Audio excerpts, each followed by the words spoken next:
Welcome, everyone. It is with a heavy heart that I'm here to announce the last of our 8-week course on 3 spheres, East, West, and Digital. I again want to thank you all for attending and most importantly, participating, because as Srikant has set this up, so all thanks go to Srikant and 52 Living Ideas. He is the master of organizing these sorts of sessions, and he really has done it right with this. I'll mention to you that we are planning to publish this entire series as what we're calling a hyperbook. And by that, I mean we're going to try to use at least some aspects of the original notion of hypertext, which is to say non-sequential links. And so this will be a living document. It will live to begin with on the CSDL website, and it will be modified over time, again, with contributions from others like yourselves. I'm going to start this just before passing it back to Srikant to describe the format by once again stating what I have said each of these sessions. I open and close with the same statement. We no longer live in the modern world.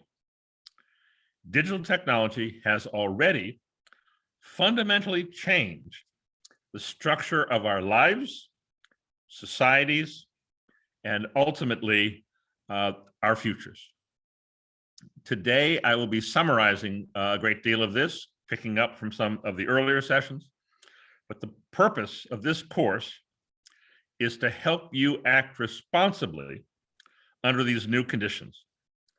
Srikant, could you tell us about the format? Wonderful. Again, as I always warn you, you're about to be hit by a fire hose of ideas. You'll need pen and paper. The technology that got civilization started, in order to keep track of all the ideas, keep track of all the questions that you have after the presentation, about 45-minute presentation, you're going to get a chance to ask your questions. I'm going to collect all the questions, look at the shape of the questions, and then Mark is going to answer all of them. All right. So with that, back to Mark. Thank you. First slide, please.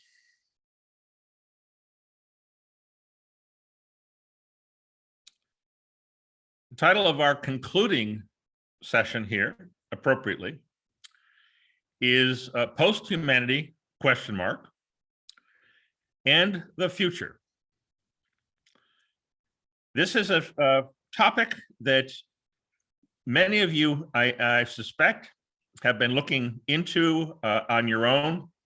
It is very much in the air, so to speak.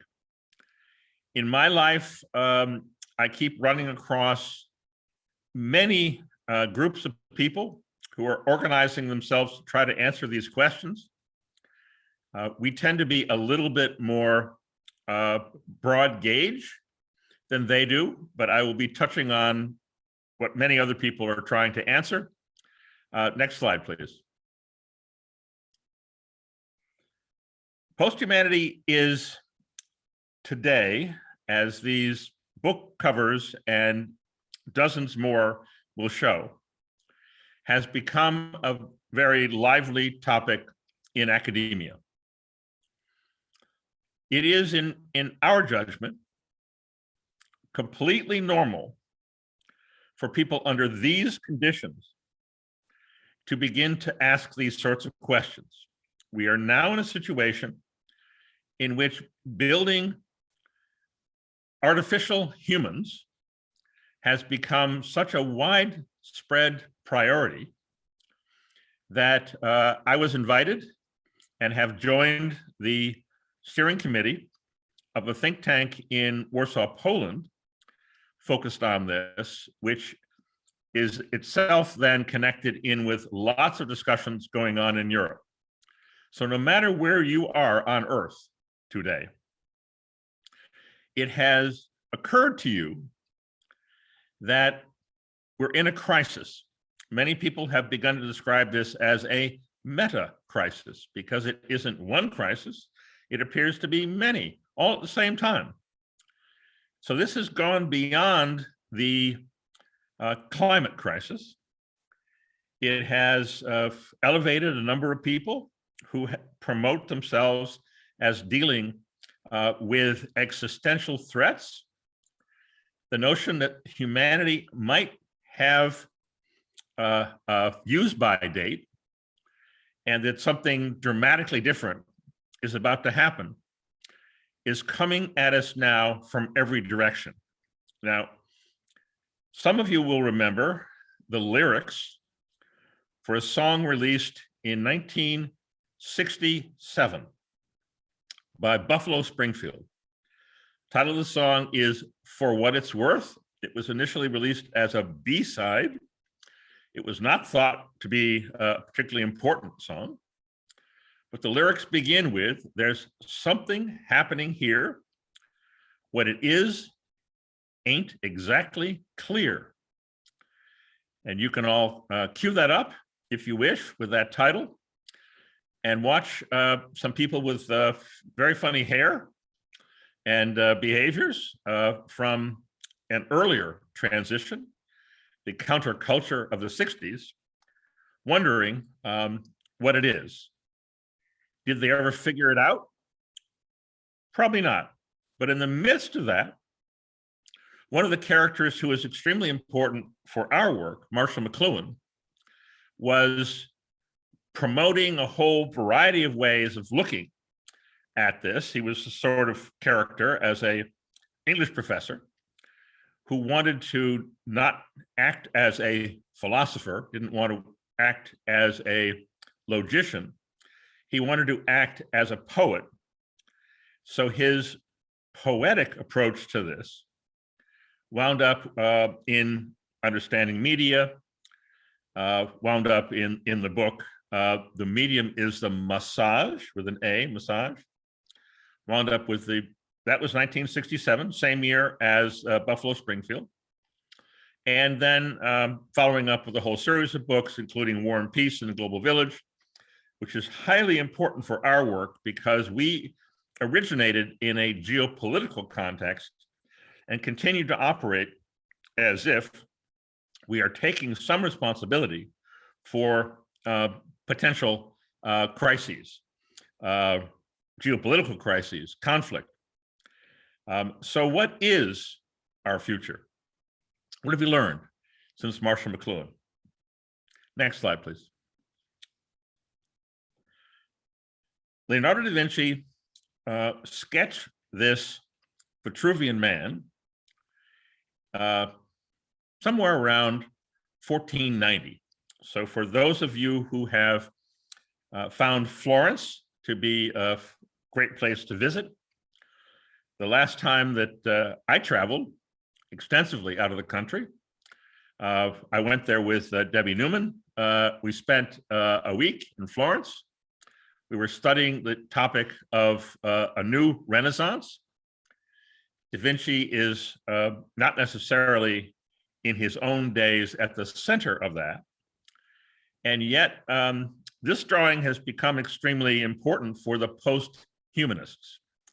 Now, I would be remiss if I didn't note for you that many of the most vocal of the post-humanists are themselves postmodernists or feminists or some blend of the two.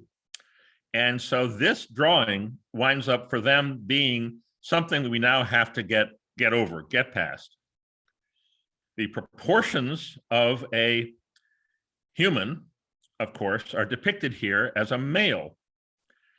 So that lines up with many of the biases or premises associated with them. So there's a great deal I found in this post-human proposition, which is tied up with how humans are going to be depicted and characterized. This particular drawing, while it is named after the work of Vitruvius, it's not entirely clear how important that was for Leonardo. But critically, he has redone a drawing that Vitruvius did actually produce. And the square and the circle are offset. The center of the square, as you can see, is in the man's groin. So that in and of itself is a bit of an innovation. But what is being questioned here effectively, since the scholarship about Florence and the Renaissance in Florence has been modified dramatically over the course of the last couple of decades, this has effectively become a symbol of what then turned into the print and later electric environments. And so I want to be clear that we are not approaching these topics in an argumentative or in a us versus them sort of approach. I know that's a difficult situation to maintain, but I have invited a woman from the post-humanist philosophical world has joined as a fellow at the center. I suspect others will do that. It turns out the steering committee that I have just joined in Warsaw has David Hansen of Hansen Robotics, the people who invented Sophia. And so I'm not running away from any of these people. I'm not denouncing them by any means. As you have already heard, I'm considering their response to the situation to be one among many, but very natural under the circumstances. The world has become so radically different. People are pulling everything out. All the stops are being pulled out to try to sort this out. Next slide, please. So here is a quote. I'm seeing that I left out an E in bamboozled, so I'll have to fix that. My godfather, by way of my father, who was a protege of Norbert Weiner, led me to produce an account of Weiner's efforts in the 1950s to come to grips with what was going on then.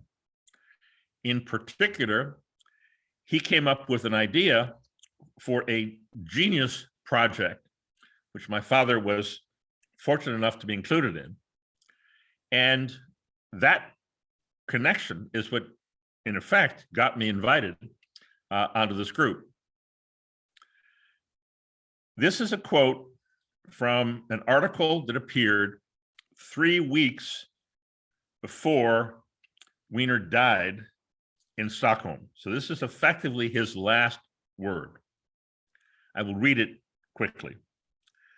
The question, reporter said, Dr. Weiner, is there a danger, another misspelling, that machines, that is computers, will someday get the upper hand over men? The title of the article was published in was Machines Smarter Than Men, ? Answer from Norbert Weiner, MIT-based mathematician and himself a boy genius. There is definitely that danger if we don't take a realistic attitude. The danger is essentially intellectual laziness.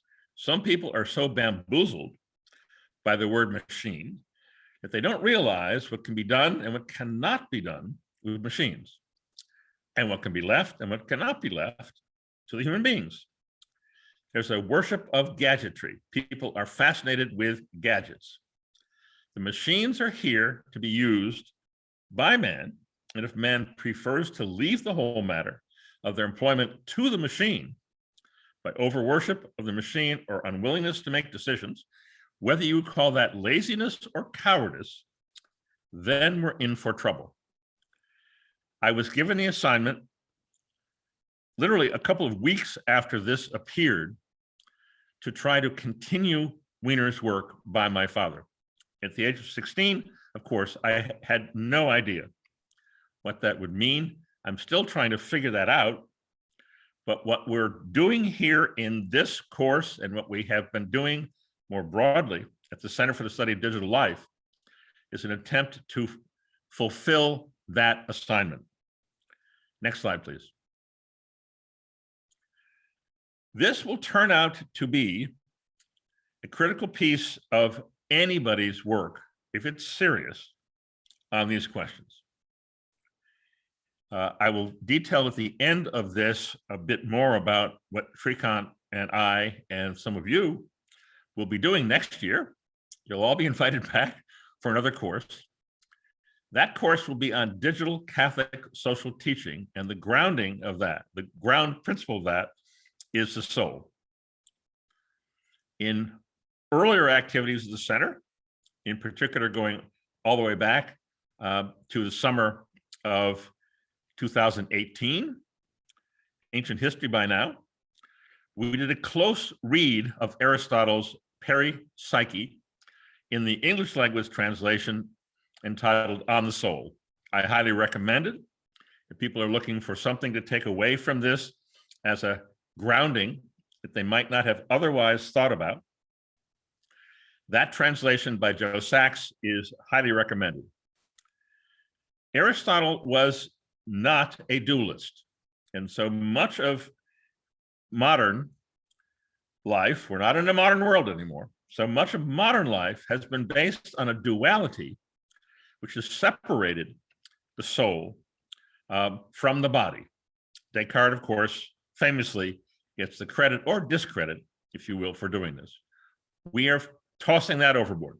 That is completely out of the way now.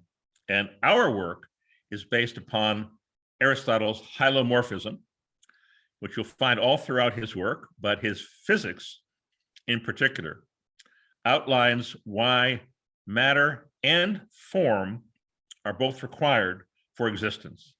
In this particular approach, form becomes the psyche or soul or anima of all living creatures, including plants, including bugs. Now, at that point, they weren't yet familiar with things like viruses and beyond.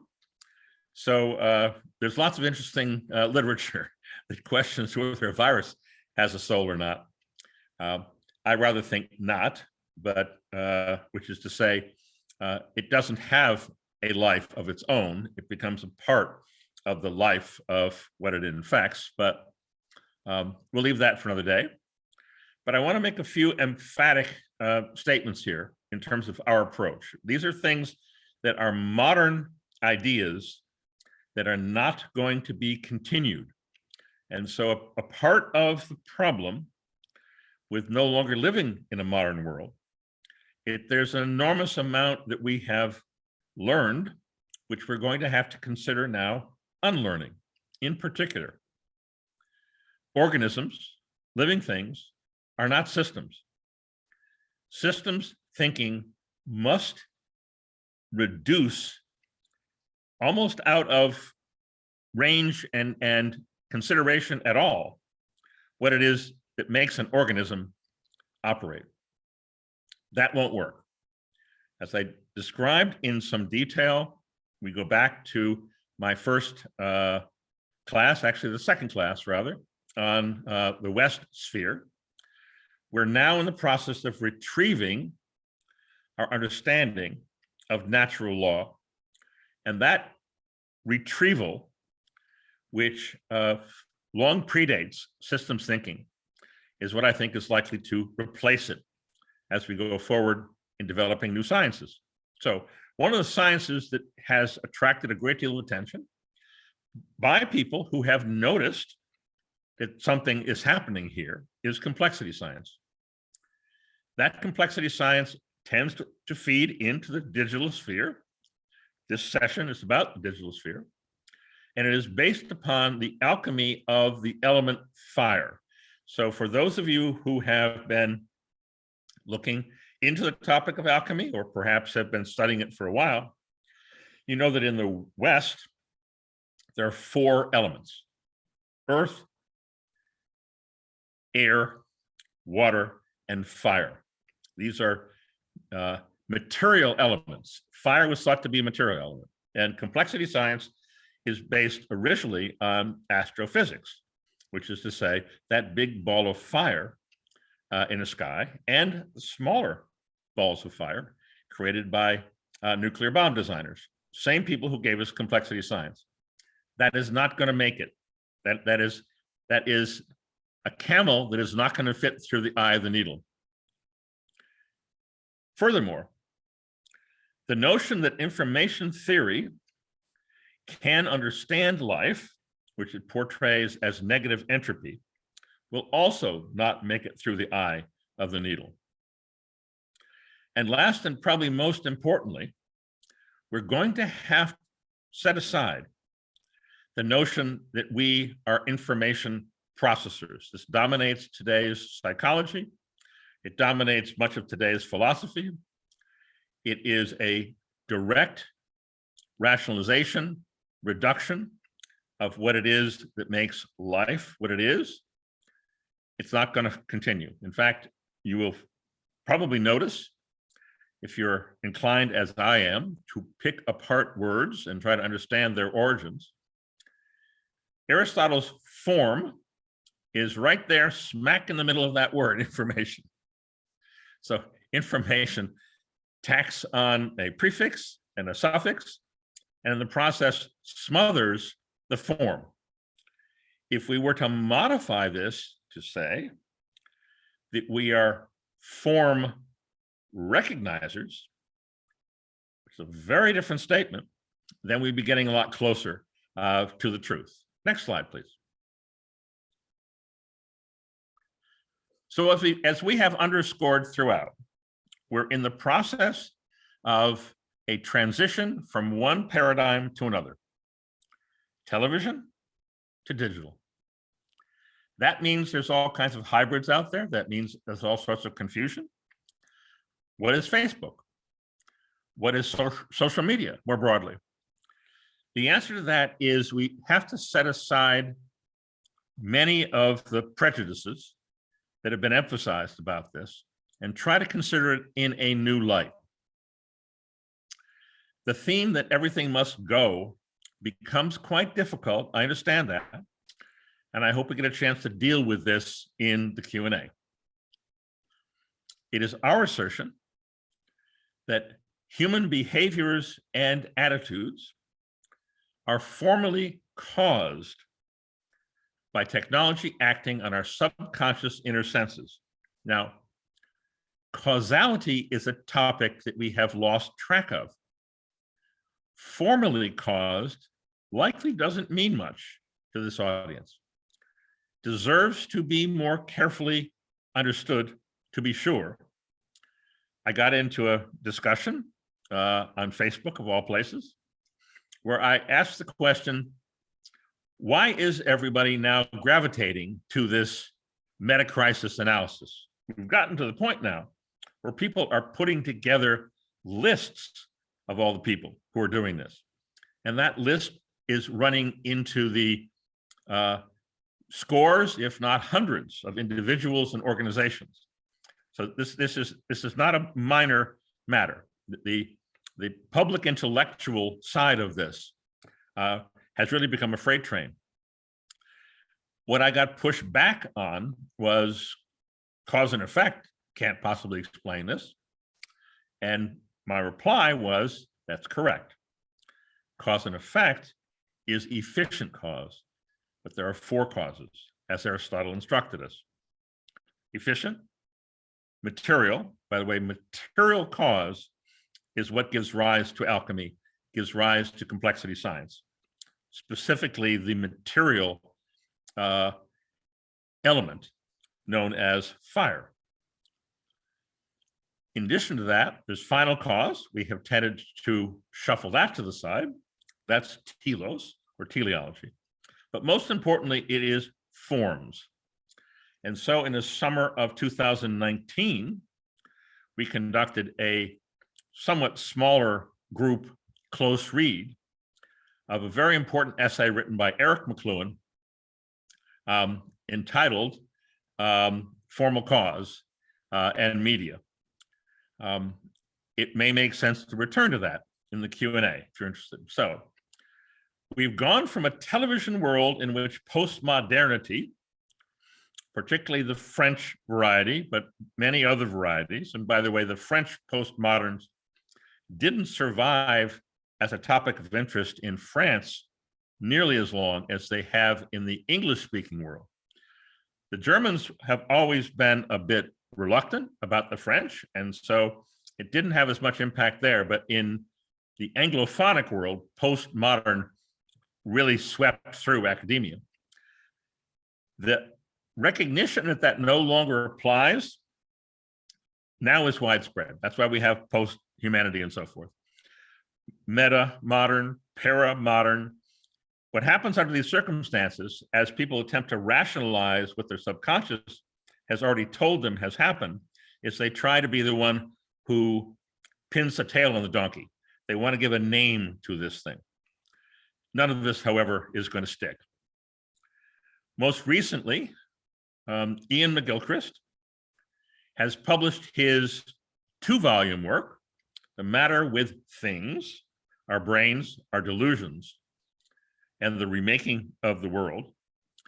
Some of you probably read and maybe had an enthusiastic response to McGilchrist's earlier, The Master and His Emissary, about the right and left hemispheres.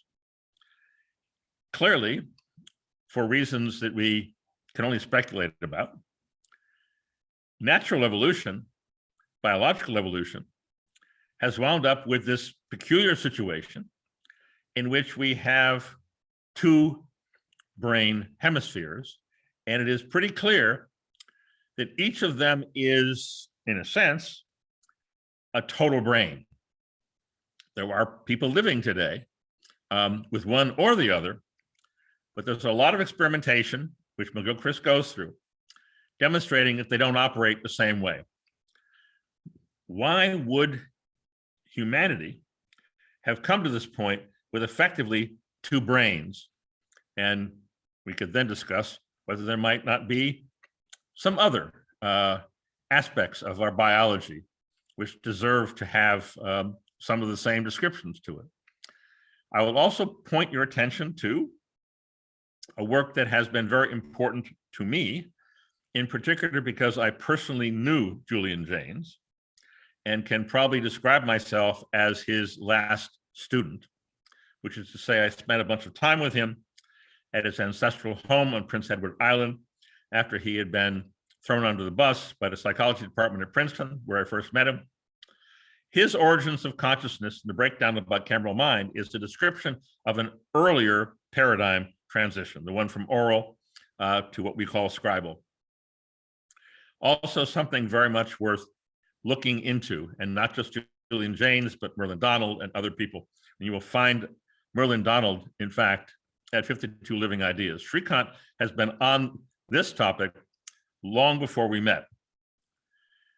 The punchline of this is that our sensibility, which is to say, the way that our inner senses are organized based upon the environment in which we live, has taken us from, and we're now in the transition, and each of us is dealing with this in our own lives, from fantasy to memory. This transition turns out to be enormously important for our next course on digital Catholic social teaching. So stay tuned. Next slide, please. You probably have heard that Elon Musk and others are promoting the idea that we must become a galactic species. First, this will occur on the moon. So the Ralph Cramden threat to his wife, Alice, and the Bay Area band with the same name, Moon Alice, might be one way of thinking about where we're going to take this first. We are going to the moon, Alice. I have no doubt about it. human beings have been there before. Human beings will set up habitats there, and we'll learn a great deal about how they will operate in a situation in which they have no air, they have no food, they have much less gravity. That will then be used as a stepping stone to get us to Mars. So The Martian, of course, is the title of a movie, and it's had a lot of discussion about it. But what you should know is that human beings are very unlikely to be able to terraform, which is the picture below Elon Musk here, very unlikely to be able to terraform Mars. By the way, the background for the Elon Musk picture here is his proposal that we launch 10,000 H-bombs at Mars as the beginning of our terraforming. So this is effectively going in there and plowing up the surface and creating something really quite different, and then going in and picking up the pieces. If we do, in fact, get ourselves in a situation where trying to live on Mars becomes a real goal from Elon Musk or anybody else, the creatures that will go there are likely to be cyborgs, not human beings. This theme of alchemically transforming humanity was the topic of session 7 in this 8-week series. You probably are also familiar with the title Spaceship Earth. This was given to us by Buckminster Fuller. Fuller would probably feel even more at home in today's discussion than he did in the 60s. Fuller, as it turns out, was a contemporary of Marshall McLuhan, and they actually spent a fair amount of time together. It turns out that Buckminster Fuller was one of those people who kept very detailed card files on everybody that he met. And so the card files on McLuhan are publicly available, and they demonstrate that Fuller really had no idea what McLuhan was saying, which probably should be clear from looking at his work. But the notion that we're piloting a spaceship, Earth, and therefore we should be piloting other spaceships has undoubtedly percolated out from the Fuller world. The notion that we can control evolution, I am by training a molecular biologist and evolutionary geneticist. The notion that we can control evolution is an alchemical idea, is very much linked in with the digital sphere. The likelihood that we can do that with satisfactory results, given what I know about evolution, seems very low. The question, what could go wrong, is written in very bold stamped across the face of this, but that's not going to stop people. So Walter Isaacson's book titled Code Breaker, about the initial science behind CRISPR, it then winds up in a lot of the discussion about patents and money to be made and so forth. It has a great deal to say about big science, which itself is an important topic because that is not going to survive either.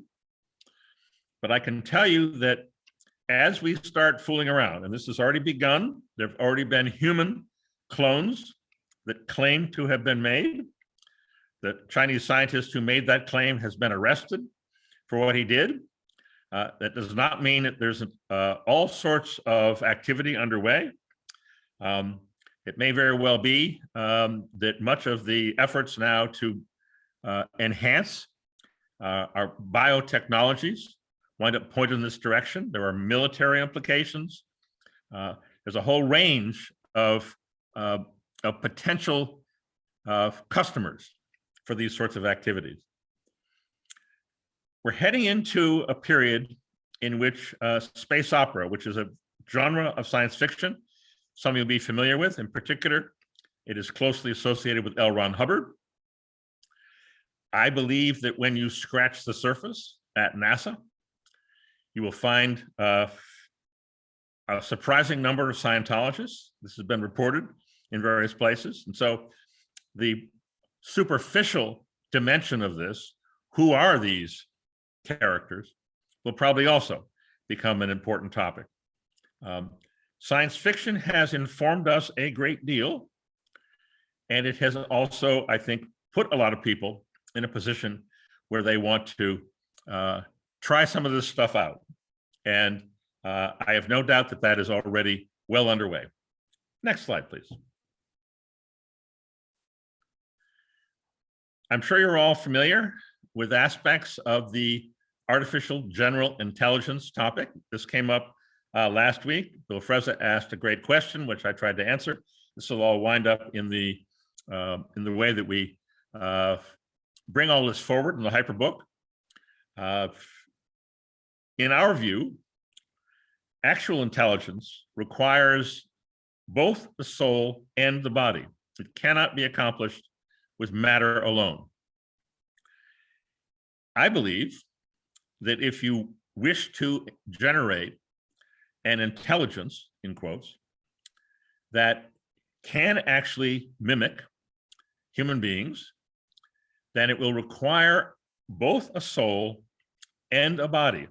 And I'm looking forward to having this conversation with the folks on this board that I've just joined. I will recommend to you a very interesting, recently published book by Eric Larson, The Myth of Artificial Intelligence, subtitled Why Machines Can't Think the Same Way as Humans. It's a very interesting approach to this, but it does not bring the topic of the soul, the psyche, back directly into the conversation. So from my standpoint, like so much that's written about this, it still is missing the key ingredient. Many of you are aware of Ray Kurzweil and his various contributions. The Singularity is Near is one of the book covers I have on the slide. You might not be aware, however, that what he has been doing for the past few years is a version of what is properly called faculty psychology. However, the faculty psychology that he is devoting himself to comes from a modern perspective. And therefore, again, it misses the importance of the soul. It presumes that information processors of many varieties become these faculties. So it divides the psyche into a series of components, very natural for a software engineer like Kurzweil, and also, from our standpoint, completely missing the point. Many are devoted to the topic of immortality. And Kurzweil, perhaps most famously, is attempting, as he stated repeatedly, to hang on long enough to get to that singularity when he can upload his what? What is he going to upload? His experiences, his life stream, his personality. Nobody that I'm aware of in this whole topic of singularity and uploading has actually, honestly, faced the topic of the soul. Until that is done and the implications are worked out, I don't believe any of these efforts are even on the proper ground to potential success. So that'll be an interesting topic for us to deal with also in the Q&A. Instead, what we are likely heading towards is what we're calling collective pattern recognition. So there's a great deal of research underway. Stanford University is one of those places scattered across the globe. We are going to extend, using the Marshall McLuhan subtitle, Understanding Media, the Extensions of Man. We are going to extend our pattern recognition capabilities. So the eventual result in which human beings and algorithms, robots, wind up collaborating on the topic of pattern recognition is far more likely, from our standpoint, to be the direction that all of this takes. That has enormous implications for all of us.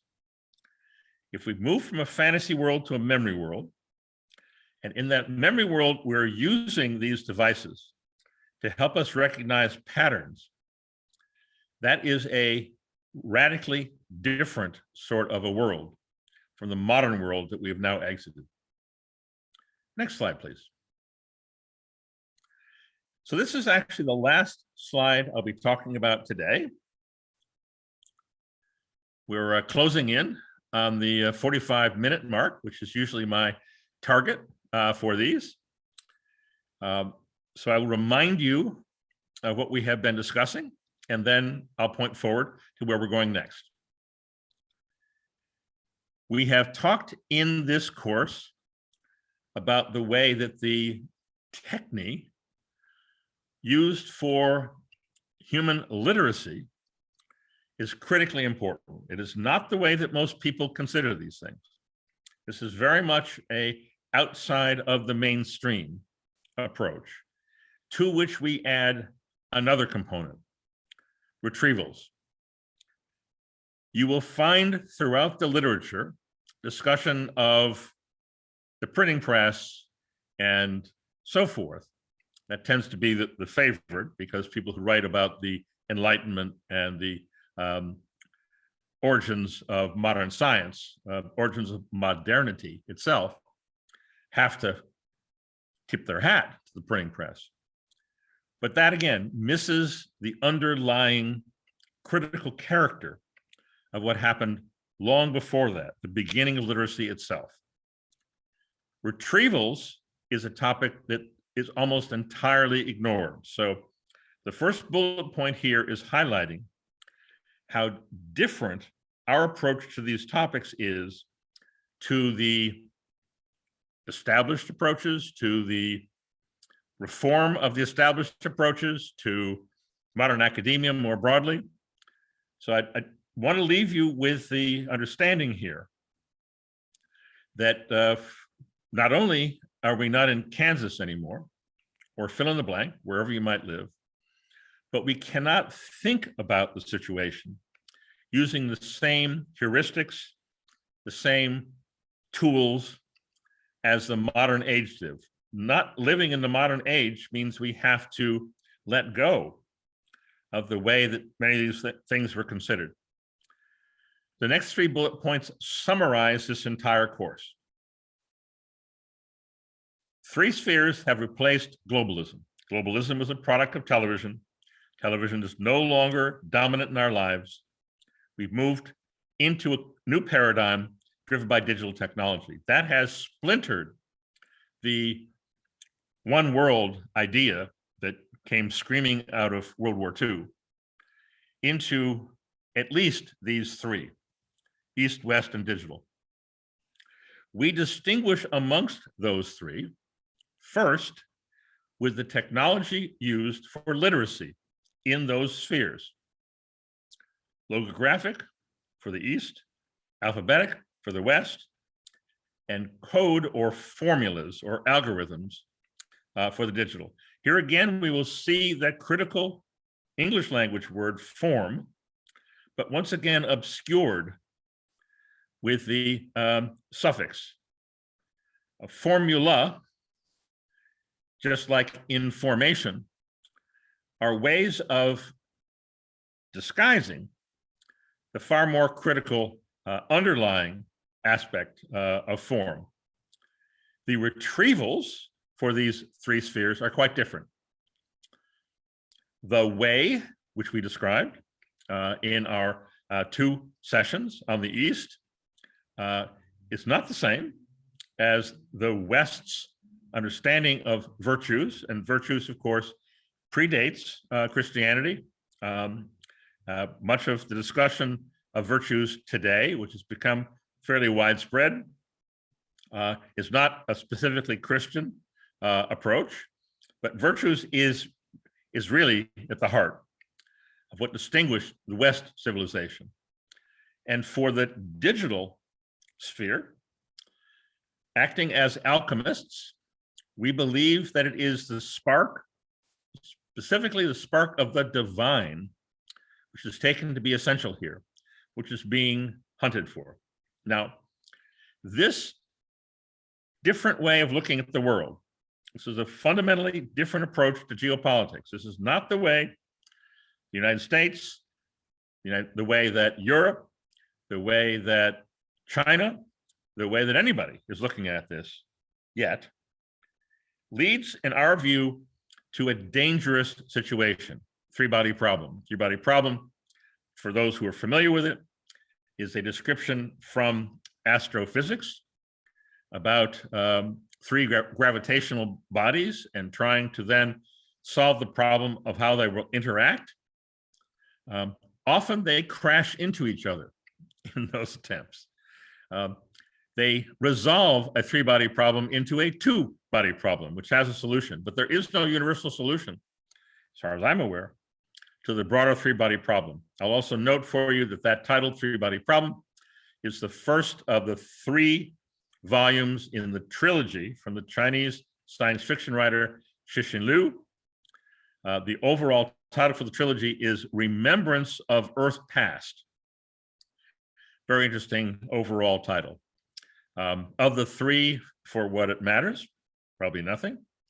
The Dark Forest, which is the second of the trilogy, seems to me to be the better read, but you may have some other preferences here. I want to also point you to a just published book by a fellow at the center, James Poulos, a friend of ours. The title is Human Forever: The Digital Politics of Spiritual War.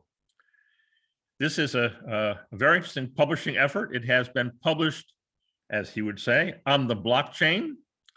You will not be able to buy it at Amazon, but if you Google Human Forever, you will find that he has NFT'd this book. The announcement will come, I think, tomorrow morning for that NFT. So James Poulos is playing with these new technologies in interesting ways. So I wanted to draw your attention to that. And let me just finish again by underscoring where all this is coming from. 2015, some of us got together and we started for the Center for the Study of Digital Life, CSDL. That is the parent organization to this course, to the course that we'll be teaching early next year, to a lot of other activities. I should have actually put the URL on the slide, and when I edit it, I will. You will find us at digitallife.center. That's 2 L's in the middle of it. We have a lot of things, a lot of balls in the air, so to speak, a lot of things underway. 2022 is going to be a remarkable year for all of us. We invite you to join with us, participate, launch your own activities as you like. But in particular, I want to end by noting that we're going to do another 8-week course. This is going to come probably January, starting January next year. The fact that 2022 is going to be a busy year is already showing up in invitations and trips, particularly to Europe. I suspect Asia will also be on that list. I will actually be doing an interview on 3 Spheres, East, West, and Digital with a Japanese audience. That will occur on, for me, late at night on November 30th. That means it's December 1st in the morning in Tokyo. That will be organized by Mitsuhiro Takamura, another fellow at the center. We have 33 living fellows and 2 in memoriam fellows. So a lot of moving parts here. And let me just conclude by thanking you all, inviting you to stay tuned. We will announce the dates as soon as we can figure out the conflicts involved and nail these things down. I may wind up doing these classes from someplace else in the world. We'll figure out how that all fits together. And I'm going to end again by saying, as I have at the beginning and end of each of these sessions, we no longer live in the modern world. As Dorothy told us in 1939, no Toto, I do not believe we're in Kansas anymore. In 1948, Romano Guardini gave lectures in Munich after World War II entitled The End of the Modern World. This is not something that has just occurred to us yesterday. This has been noticed for at least a half a century, if not more. This is something which is finally becoming so obvious in our lives that we can no longer bottle it up and keep it subconscious. It is bursting out into our consciousness. And so what we're hoping to do at the Center for the Study of Digital Life is to provide you and others, as many as possible, in fact, with the tools you need to act responsibly under these new conditions. Thank you all very much. I'm sorry that I won't be back here next Sunday. I really am. I've been loving this, and I've been particularly very happy with your participation. Now let's get some Q&A. Thank you. Wonderful. Thank you. Thank you, Mark. Folks, it's time for Q&A. And the way in which Q&A works is go ahead and type exclamation mark or raise your hand in Zoom in order to ask questions. You can type your question in the chat if you would prefer, but I'm going to ask you to speak it out or I will read it for you. All right, this is the last session. So you can ask a question about any of the sessions or any general pattern that comes up. And if necessary, we'll extend the question period a little bit more this time to cover all the questions, okay? More general the question, more deeper the question, the better. So focus on not minutiae, but large issues, all right? So let's see here. Go ahead and type exclamation mark if you'd like to ask questions. We're going to start with Vanderberg. Vanderberg, go ahead, ask your question. And then it'll be followed by Barbara. Give me just a second. Let me just make sure it's working. No, go ahead, Vanderberg. You can unmute now. Hello. Yeah, first of all, Mark, thanks a lot for all the energy you put in this course. Fantastic. This afternoon, we had a session on Sri Aurobindo, and he is defining, or he is explaining 7 levels in consciousness. Folks, I just want to remind you, I want to get to as many questions as possible. So try to keep your questions as brief as possible. Go ahead. Yeah, sure. So he talks about 7 levels in consciousness, and he says that the one in the middle, he calls psyche and soul and supermind, is for you form precisely this level. Okay, very good. So what does form and soul mean to Mark? Excellent. Next up is going to be Barbara, followed by Zheng and Charlie. Barbara, go ahead.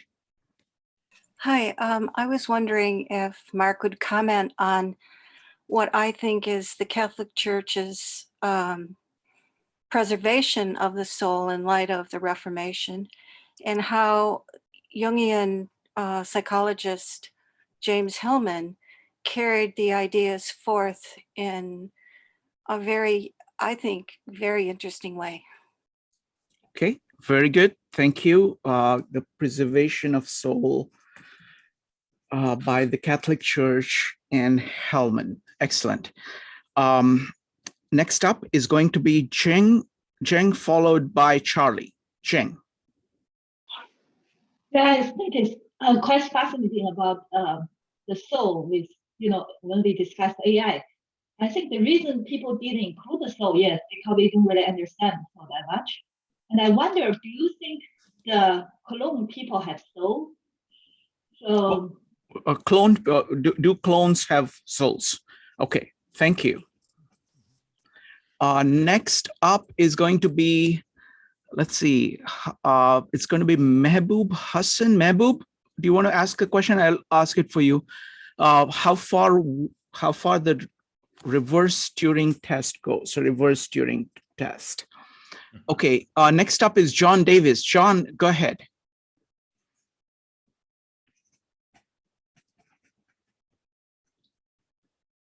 Sorry, I always thought of systems as basically units that rely on feedback or feed forward.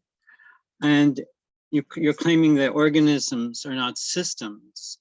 But there are many that believe that there are subsystems, organizational systems, family systems.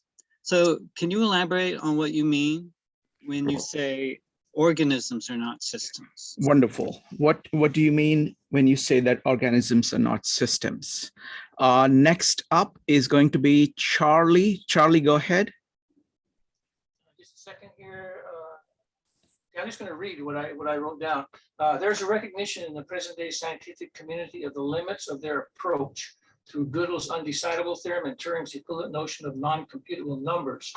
Wittgenstein was dismissive of the ineffable with his last statement in his Tractatus. Is it not true that an essential aspect of the soul is that it is ineffable? Wonderful. Is soul ineffable? Wonderful. Let's see. Anybody else? If you have more questions, just go ahead and type exclamation mark or raise your hand in Zoom. Otherwise, I'm going to start organizing the questions and start with the questions. From that point onwards, you're welcome to type in your question. If needed, we'll do one more round of Q&A. Okay, so I'm going to go ahead and start queuing up the questions here. So Mark, there are a couple of questions about the nature of the soul. Is soul ineffable? What exactly do you mean when you say that the form of a human being is the soul? What do you mean by soul?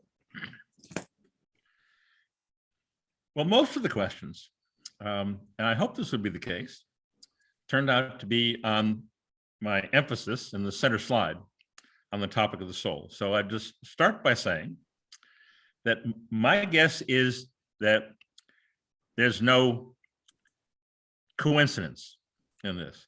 My guess is that the topic of the soul, which is by and large not recognized by modern science, nonetheless has a great deal of interest, appeal, curiosity, maybe confusion.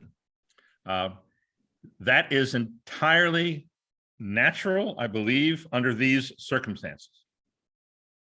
If we had put this together 10 years ago, 20, 30 years ago, I do not believe that would have been, even if I gave it the same emphasis, I don't think it would have been received in the same way.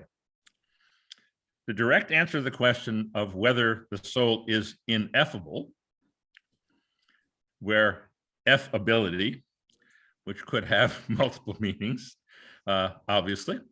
So let's keep with the spelling EFF and proceed from there.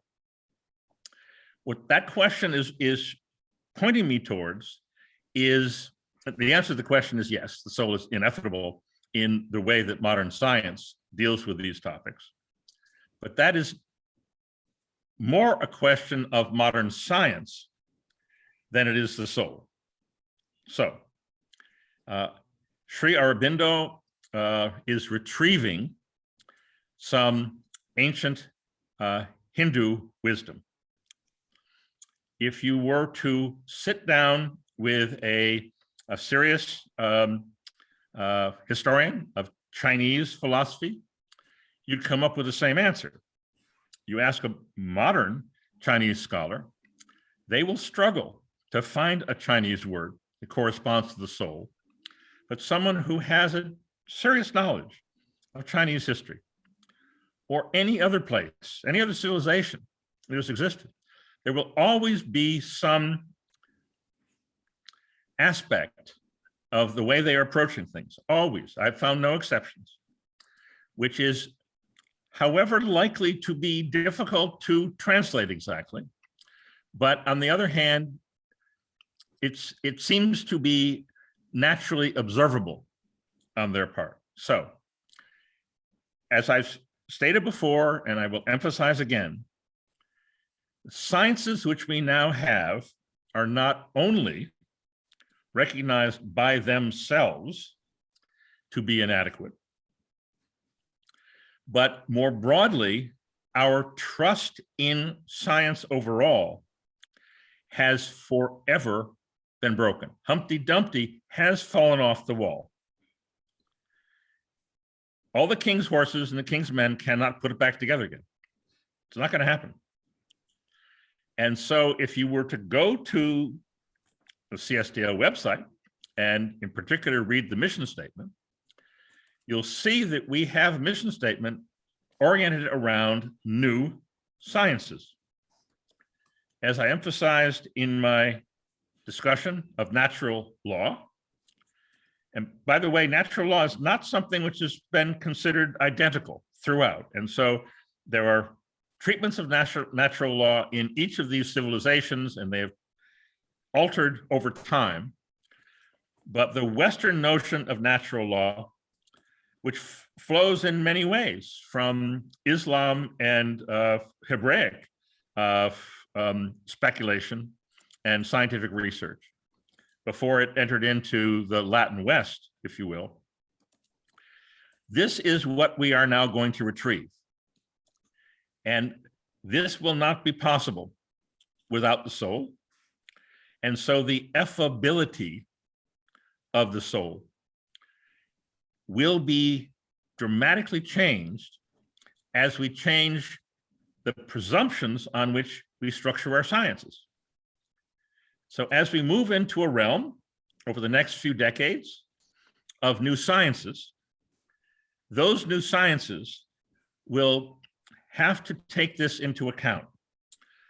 The subtitle of Marshall and Eric McLuhan's 1988 book, Laws of Media, is The New Science. As it clearly states, it was structured around the Nuovo Scientia of Giambattista Vico. So there have been people throughout here who have recognized that science has been going off in the wrong direction. We're going to bring it back. I'm quite sure of this. And in that process, the question of the ineffability of the soul will take on a very different character. Wonderful. I'm quite delighted, like you, that there are so many questions on the soul and several, because that is really the heart of the issue here. So let us come at it from multiple angles. So the next question is, what do you mean when you say that organisms are not systems? Right. John, thank you for that question. It's a very important one.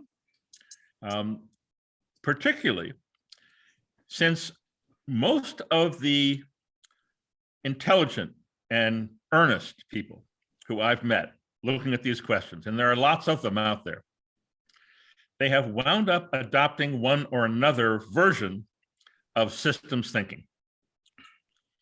So just to name one of them in particular, and she may be known to some people here in the group, but Nora Bateson, second daughter of Gregory Bateson, has taken this question up in a very direct fashion.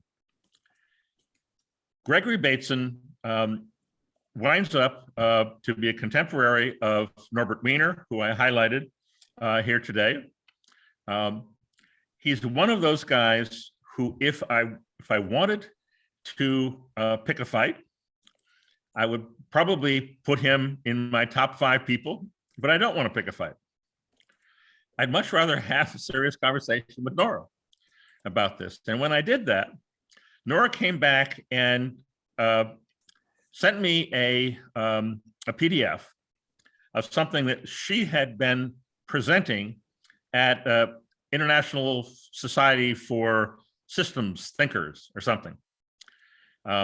Systems thinking, by the way, as we now would categorize it, was begun in the early 1950s when a fellow by the name of Bertalanffy managed to get a grant from exactly the people who gave the grant to Marshall McLuhan.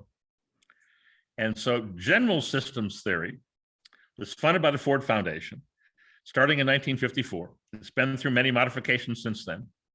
There's been a lot of concern about whether it was yet another reductionist effort. But the direct answer to your question is systems thinking in all of its varieties I'm familiar with. Remember, my godfather, Norbert Weiner, had a great deal to do with the feedback and feed forward. And in fact, the subtitle of his book, Cybernetics, tells the story. It's about control. So if you wish to control an organism, and that has been a very high priority, particularly for human beings in the 20th century, for reasons that you're all aware of. So what the humans did to themselves and to our broader ecology in the 20th century attracted enormous amounts of attention, and efforts were made to control them. So if you wish to control an organism, you are most likely to think of them in terms of systems. And so that subtitle sort of gives the game away. Cybernetics was taken away from Norbert Weiner and put into the position of being a potential approach to controlling human behaviors. It has failed.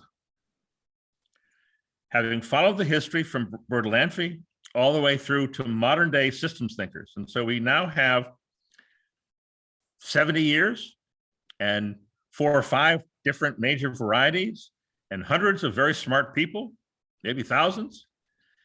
They have failed to control human behavior, which I'm going to suggest is because they don't understand it. The impulse was incorrect from the beginning. So there is a fair amount of literature on the topic of what is life. And I think that we're going to have to rethink all of this. The effort to reduce organic life to something that can be mathematized or turned into systematic thinking has been a huge project throughout all of our lives.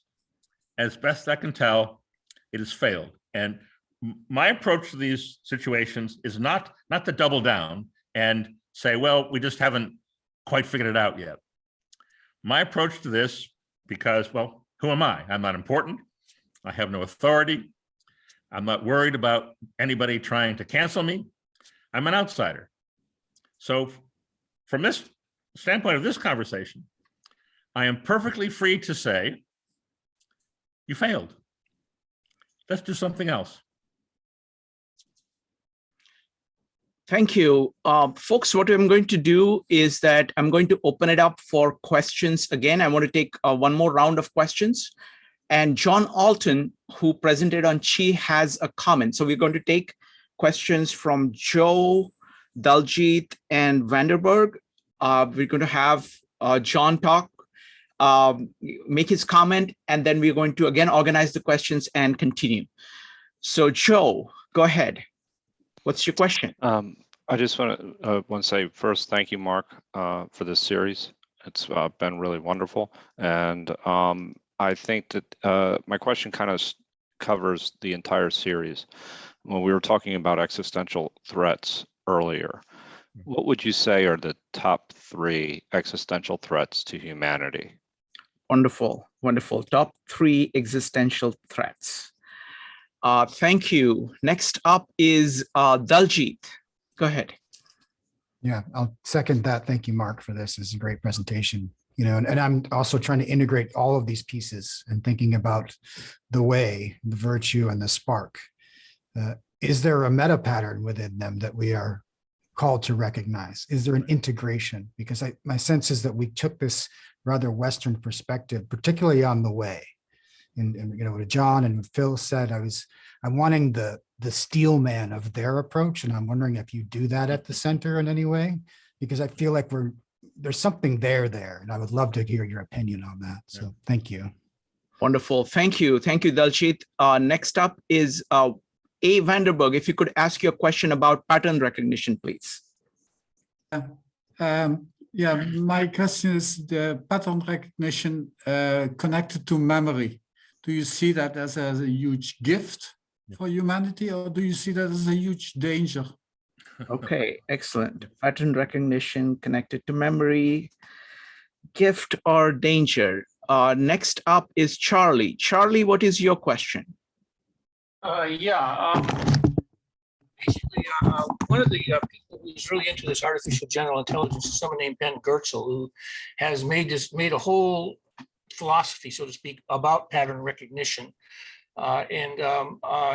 It seems like, though, that you still end up with machine learning or something like that, reinforcement learning, that sort of a way of approach to doing things, which is basically a machine-based approach. And it seems you still run into that problem of a lack of a soul, okay, and that without a human sitting at the helm, so to speak, of choosing what patterns matter, you're still going to be going down a blind alley.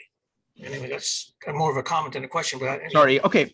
Next up is Laura, followed by John. Laura, but great question. Great comment, Charlie. But we're trying to do questions. So thank you. Sorry about that. Next up is going to be Laura, Bill, and then John. Laura. Okay, this isn't exactly getting to the soul. Do you remember a program many years ago called Eliza? So what does he think of Eliza, right? Remember that program? Thank Mark? you. So you could talk to her and actually have a dialogue. Now that's not really getting at the soul, but you could talk to her to the degree that you were touching at such matters of the soul. So, and that was eons ago, wasn't it? Thank you. Thank you. What does that mean? What do you make of Eliza? Next up is Bill. Bill. Yeah, Mark, here's a question related to Jerry Letvin's warning in his UNESCO presentation 1971, where he warned that whether or not AGI ever exists, and we don't believe it will, but whether or not it does, the elites will claim it does exist. Right. The elites will claim they have it and that it is informing them on how to do the right thing. Are we not seeing an early version of that now with climate models? Okay, excellent. Bill, so that's Bill. And now next one is going to be John. John, you had something. Go ahead. Sorry, John, your audio is not working again. Whenever you fix it, go ahead and type exclamation mark. Okay, I got it. Okay, yes. I got it. Go ahead. Okay. I'm sorry. In reading Ray Kurzweil's no. Sorry, John. Okay. John, go ahead and ask a question. I was talking about the other John Alton, but John, go ahead and ask your question. Too many Johns. Yes. Anyway, in reading Ray Kurzweil's book, he talked about nanobots being able to interact with cell structure. I'm wondering how feasible, or if you have any opinion on that. Thank you. Thank you, John. John Alton, go ahead.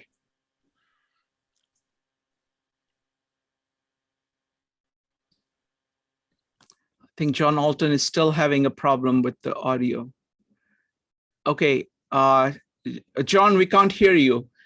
Can you try to fix it? And once you fixed it, you can go ahead and type exclamation mark and I will cue you in. Okay, Stefan, go ahead.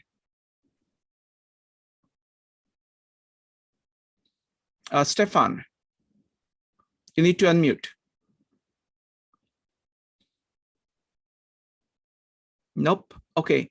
Let's see. Do you, I'm going to read it out. Do you subscribe to the alchemist idea that all things have some consciousness?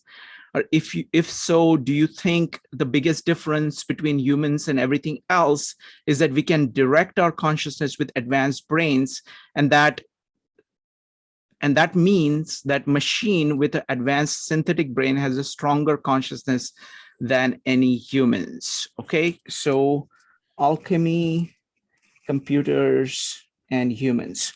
Excellent, folks. Great second round of questions. So let's start with the question that we have to get to, and that is, what are the top 3 existential threats do you see? Right. Joe, I'm going to potentially disappoint you here and some other people on the screen. Climate change is not an existential threat to us. This comes up often, and I recognize that I may very well lose my entire audience by making such a statement, and I will give myself the following excuse, if you will. I happen to know Freeman Dyson. Freeman Dyson was kind enough to take a whole afternoon to meet with myself and my colleague, Peter Berkman, just 4 months before he died. Freeman Dyson is quite famous as the, quote, climate heretic. Was a brilliant physicist, had an absolutely remarkable life. One of his children is a fellow at the center, George. His daughter, Esther, I also know quite well. What did Freeman say? He said, we simply do not know enough about the dynamic behavior of the atmosphere and the oceans to come to the firmness of the conclusions that we now have. So I've just bought and have been waking up early in the morning to read Neil Stephenson's Termination Shock. So I'll admit that Stephenson is, for me, at the top of my fiction writers list. So a new book comes out and I wind up being absorbed. And for those of you who have entered into this process, you'll know that is the topic, ostensibly, that is the superficial topic of the book. There's always deeper elements of this. The top 3 existential threats to humanity, in our view, are, number 1, the quote that I had suggested from Norbert Weiner. We are in big trouble if we don't get a grip on what is possible with machines, what is not possible with machines, and how they are to work with humans. This, if you will, is a version, although not at all identical, to the Nick Bostrom superintelligence story, but it maps into the way that Stephen Hawking approached this. You might recall that Hawking, in the last few decades of his life, had identified artificial intelligence as potentially the biggest mistake that humanity had ever made. But the way I would describe the existential threat is, are we going to wise up? If we don't wise up, we have very serious existential problems. That's number 1. Number 2, 3 spheres is an existential threat. Because the world is no longer unified, because, as Henry Kissinger would put it, we no longer have the same purpose. So Debbie sent me this morning a Wall Street Journal article from earlier this past week, trying to analyze what the Chinese have been doing as they have publicly described, if you will, Xi Jinping thought. And they keep trying to pretend it's the Wall Street Journal. So the Wall Street Journal, regardless of who writes for them, has an editorial bias so that everything has to fit into the same categories. And so everything that Xi Jinping is doing is mapped into the standard dialogue about the West. That is a serious existential threat. If we can't get over this notion from the television era that everybody is operating on the same motivations, that everything can be categorized in the same way. We have a conflict here that can only end badly. So the level of understanding between the spheres, so you see a pattern here. The first existential threat is that humanity does not come to grips with artificial intelligence. The second is that humanity doesn't come to grips with three spheres. If you force me to add a third to this, it would not be climate change, because the climate issue, as far as I'm concerned, has largely been resolved. As we've just seen with COP26, we can keep having these meetings forever. And it's not going to change anything. China and India are going to industrialize, and we're going to have to figure out what to do with that. So I would say the third existential threat to humanity is if we cannot come to grips with the fact that we're heading into a world in which secularity no longer functions and everything associated with it. To the extent that secularity continues to push religion out of the public conversation, this represents a very serious failure. It's a failure to retrieve. So let me answer the question in summary form here. And I'm just doing this. I didn't know you were going to ask me the question, so I reserve the right to modify this. But my answer to your question is humanity going to remain dumb and dumber? Where the first dumbness is that we cannot figure out what the humans can do and machines can do. The second dumbness is we can't figure out that we're not all one unified group of motivations. And in fact, that represents very serious challenges. And the third is we can't figure out that we have handicapped ourselves dramatically by removing religion from our core approach to these all these subjects. So they all boil down to one existential threat, and that is humanity not wising up. Mark, we've got excellent questions. So if you don't mind, I'm going to extend the Q&A for about 15 to 20 minutes more, so we can get to as many of them as as we can. The next question is that, is there a meta pattern between the way, virtue, and spark, the Yes. three things that the three spheres are trying to retrieve? Yes, and that meta pattern is retrieval, of course. The fact that all humans do not approach these topics the same has to be understood, appreciated, and really driven home. Our expectation that everybody is going to react to these things in the same way, that they can ultimately, as Phil Midland would put it, metaphorically, that everyone can be brought to Jesus somehow. That's his term in terms of the Chinese, about which he is deeply aware. That set of divisions, which digital, remembering that digital is named after our digits. It is the separation, not the unity, that is at the core of the architecture of digital. So what is common amongst this is the effort to retrieve medieval wisdom. And it is not the same in every place. But the meta reaction to this is, okay, there are many ancient wisdoms that need to be retrieved.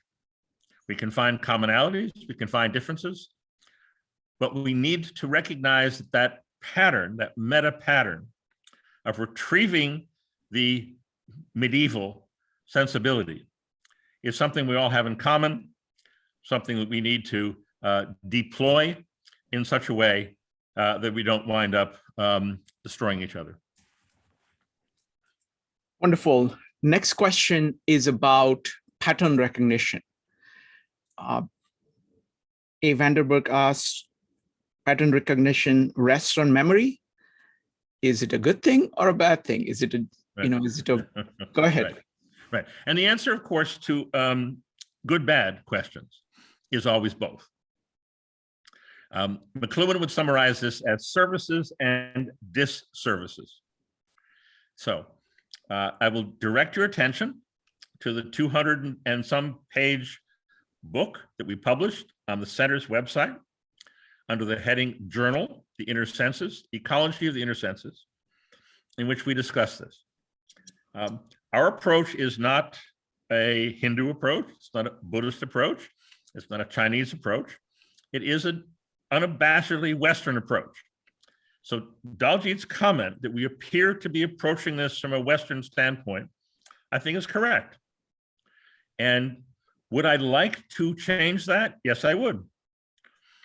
I've had a chance to have enough detailed conversations with senior, thoughtful people in China that I am probably one of a handful in the West who finds that disservice of COVID, for which there were certainly many services primarily having to do with the acceleration, the transformation that we're going through. The fact that people are now much more seriously considering what they're going to do with their lives. I would consider that to be a service. But one of the disservice of COVID is that China has shut down. They're not communicating anymore. Xi Jinping does not leave the country. The people that I have been talking with for years are no longer having these conversations. So what we had built up over the course of many years, and so answer to Daljit's question here is, in fact, we had a dialogue. I organized, along with Phil Midland, at the United Nations in 2012, a dialogue of civilizations. That's almost 10 years ago. We were well into this process. The door is slammed shut. So, services and disservices having to do with the inner senses, very quickly. It turns out that the relationship between memory, as it is considered in terms of inner senses, not cognitive psychology, but the faculty psychology that we are pursuing, are intimately associated with each other. But that's not all. In addition to that, there are two other inner senses, the sensus communis, or common sense, and the imagination. And so in order to understand how the relationship between memory and pattern recognition, which, by the way, we would locate in something called the cogitative power. I know that's a term people do not know. It is a term of art in discussion of all of this. You'll find a lot of description of this in our book, Ecology of the Inner Senses, but all four have to be taken together. And so it is the interaction amongst all four of those inner senses, and in particular, how they can be derailed. So our pattern recognition has been very severely constrained by the fact that we've been living in a fantasy world. As we jettison those fantasies, we will have many reactions. Some of those reactions, of course, are going to be violent. They already are. Some of those reactions are going to be destabilizing. They already are. Suicides, drug overdoses, and on. Even just depression. The number of college students today who are on antidepressants is massive. The amount of psychopharmacology that you can find in your neighborhood pond, because these things are not broken down. And so as we piss out the drugs we're taking, they wind up in a feedback fashion. They wind up in drinking water that we wind up then consuming. So we are already in a circumstance where the relationship amongst those various inner senses is in a radical period of turmoil. And so it is both a positive and a negative, both good and bad, that we're made this way. The only way that we can take some sort of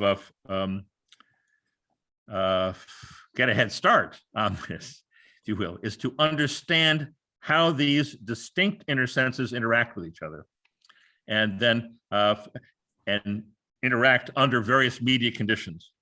So this is the task of understanding media, which McLuhan started and we're hopefully adding to. Thank you, Mark. Next question is Bill's question. Even if they can't actually do AGI, the tech guys are going to claim that they have AGI and use it. So how do you think that is going to play out? Well, this feeds back into the topic of three spheres and the conflicts associated with it, because there will be Eastern elites, there will be Western elites, and there will be digital sphere elites. And so we've gone from a situation in which there was a relatively coherent, if you will, group of elites that after World War II, as the United States took over the British Empire and so forth, people know their history here. That has been shattered. And so the competing narratives of these various elites and their self-confidence that they have accomplished it, I think it's going to come from multiple directions. I think Bill is perhaps one of the best existential risk managers on this list. Bill tends to think in those terms. So catastrophe is something that Bill eats with his cereal every morning. And I think Bill has put his finger on a serious topic here. And so this goes back to my answer to Joe. If the human beings can't figure out what AI can and cannot do, so Bill has escalated that number one existential threat to various elites making assertions about what they have accomplished. This is a clear and present danger. It is the danger that Norbert Weiner identified. Bill is a loyal alum of MIT. I learned to ice skate on the MIT skating rink, which is of course, a long time ago, been replaced by new buildings. And so I think a discussion at MIT of the dangers posed by MIT itself might be a good way for us to move this along. Wonderful. I want to end with a question that will connect us to our next course, and that was Barbara's question. What role has Catholic Church played in preserving the concept of soul? Right. The direct answer to that question is not enough. What happened to the Catholic Church is that they were knocked upside the head by the printing press. And they wound up circling the wagons, believing that they would somehow come out of it in the same sort of shape. That is not at all what happened. The index of prohibited books, I'm sorry, I forgot to put the battery in here, or the power, really. All right, let's do that. Don't want to lose you.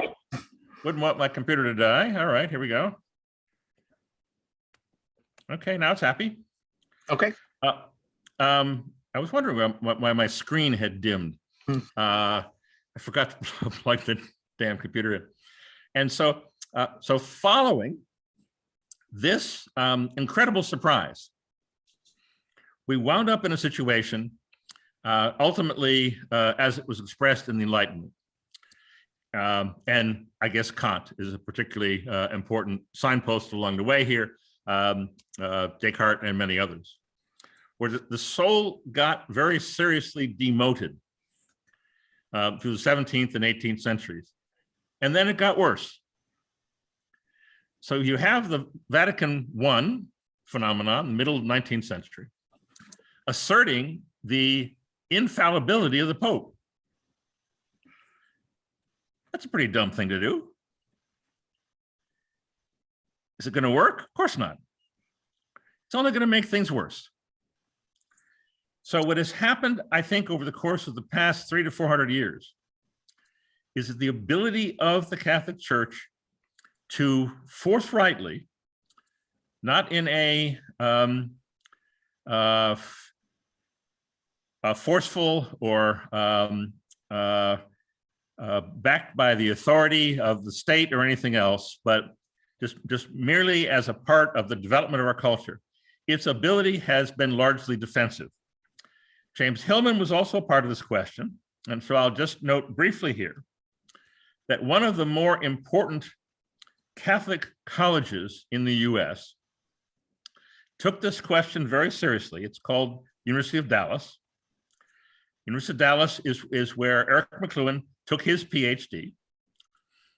Marshall McLuhan spent a lot of time there with a Thomist philosopher by the name of Friedrich Wilhelmsen. So I've looked at this at some detail, talked with people who were a part of what went on there. What happened at University of Dallas is they looked around for any psychologist who had included the soul, and Jung did not pass the test. Hillman did. So Hillman was actually invited and put on the faculty and given a lot of responsibility at University of Dallas by the team, trustees, and others who ran it. And this continues to this day. The James Hillman Center is in Dallas for just that reason. So Hillman, if you go back and read him, is a very interesting character. He does range all over the place. It did not turn out all so well, which is why there's a James Hillman Center and it's not at the University of Dallas. But I think the question is well phrased by bringing Hillman into the loop here. As the soul was circling the drain, so to speak, and about to be flushed, various people took various steps, which were not the Catholic Church, to try to bring this back into the conversation. It didn't work either. So where are we today? What's happening today? We have a very different situation going on in the St. Peter's. The picture now behind Bill, as Bill has shifted his pictures throughout this. Bill and his lovely wife just spent 12 days in Rome. And they spent most of that meeting people, walking around. I think Bill said that they walked something like 75 miles.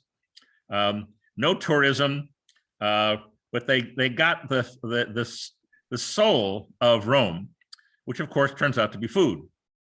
So they consumed a lot of that. The situation in the Vatican itself has gone through a radical transformation. And that transformation is just beginning to consider these questions.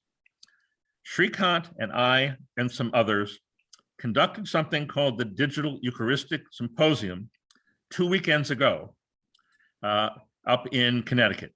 We're working very closely with some people there, some people in Rome, and we're going to see where this goes. But my answer to your question is that we're going to have to introduce some ideas that are not yet there, because we have a Catholic Church, which Debbie and I went through this yesterday. If you Google what is the world's oldest institution, Wikipedia has a hard time answering that question.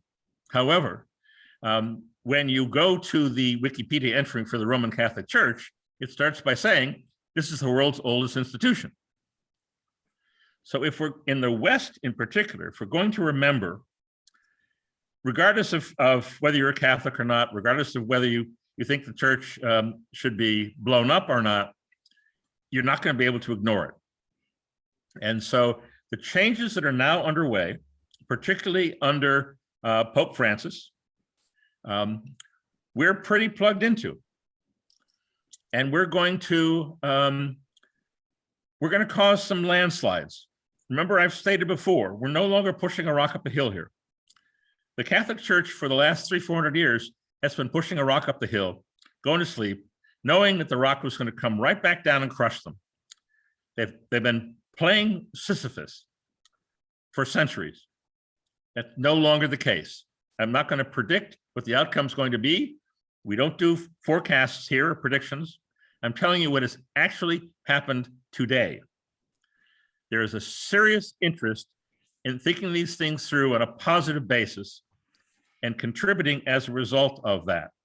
And we're in the middle of it. And so February, maybe as early as January next year, we're still working out the dates. Srikant will keep you all aware of it. We're going to do a quite remarkable series on digital Catholic social teaching. You can look it up, but it turns out that social justice was a Catholic invented term. It turns out that starting in 1891 with the encyclical Rerum Novarum, passing through the whole 20th century to John Paul II, the Catholic Church has been trying to get some traction on these issues. We're gonna jump in and I think probably cause a little bit of a landslide in the process. So I really hope that you all have fantastic holidays, Thanksgiving, Christmas, New Year's. We've already been through some of these events, but you've got a equinox coming up. You've got all kinds of, no, I'm sorry, you have a solstice coming up. Solstice. So whatever it is for your holidays, happy holidays. Have a wonderful time. Let me do one thing. I do want to ask you one question about your reaction to the entire series and the Q&A. That would be a good way to wrap it up, but I want to make one comment. Yes. The comment I want to make is that it's all about individual responsibility. So for example, at our 52 Living Ideas meetups, we have been retrieving from both, as best as we can, from West, from China and India. We're doing Gospel of John, we're doing Tao Te Ching of Lao Tzu, and then we're doing Bhagavad Gita. And this is just a private group of people trying to do this and learning from it. So you don't have to wait for others to do it. You can do it yourself. So Mark, tell me about your reaction to this entire series, the Q&A, and any closing thoughts you wanted to add. And remember to add the final statement, the repeated statement. Go ahead. Well, the answer to that question, Srikant, you already know. You have, and you may be embarrassed by it, but you have played a unique role in all of these conversations. You've been doing it for many years now. You started your 52 Living Ideas around the same time we started the center. You've been through this thousands of times, and you have developed quite remarkable skills. So what do I think about this? I think that it was an enormous blessing that Bill Frezza introduced me to you, because you had already become familiar with Julian Jaynes, which is the way these things so often happen in life. So everybody, keep your eyes and ears open. Do not turn down conversations with anybody. If somebody steps out of the shadows and seems like they want to be serious, take them seriously. And so what I think about this is this has only grown better throughout. The people that have come here have largely been from your cohort. Some of the folks that I've been involved with have also joined, but I'm blown away, in fact, by what we have achieved. And for me, that means now we have to do it even better. Wonderful. So my closing statement is the same as my opening statement. We no longer live in the modern world. Anything that came to you, whether it was the 20th century, 17th, 18th, 19th century, Enlightenment, Reformation, modern science, all of that now has to be seriously questioned. Not questioned because we don't like it, not questioned because it has failed, but questioned because its premises have been removed.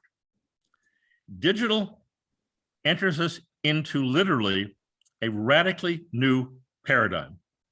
And so I hope what we've been doing here and what you've been helping us to do, in fact, is to educate us all so we can act more responsibly in a dangerous world and make it a safer and more felicitous world for us all. Happy holidays. Thank you very much, Mark. And thank you everyone for your great questions. Have a nice afternoon and happy Thanksgiving, and see you folks soon. Thanks. Bye, everybody.